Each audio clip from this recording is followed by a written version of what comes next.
So if you look at acute recovery, looking at lactate as your marker, you can see here lactate present in the blood after, let's say this was a 500.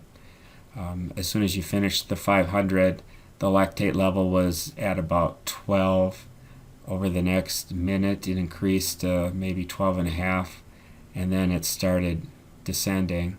And by about 11 minutes, now you're under lactate threshold, and by about 13 minutes, you are under, way under 2, getting closer to resting levels. So you'll set up your rest, recovery during single interval sessions based on where you want the athlete to be and how much you want them to be recovered before you start the next bit of work.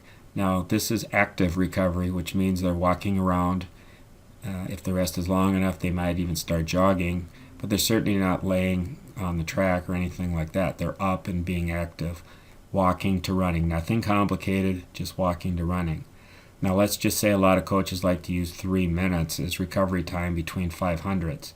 Well, if you look at the chart, you can see that will bring the blood lactate down to about 6, something like that. If you recover 5 minutes, they're down to about 4. If you recover 7 minutes, they're down around 3. Generally, coaches tend to have a shorter recovery in the early part of the cross-country season, and then they extend the rest and recovery to a bit longer during the championship period. Well, that's maybe opposite of what you would intuitively think. Be the other way around, but that's the best way of doing it is shorter rest early, longer rest late.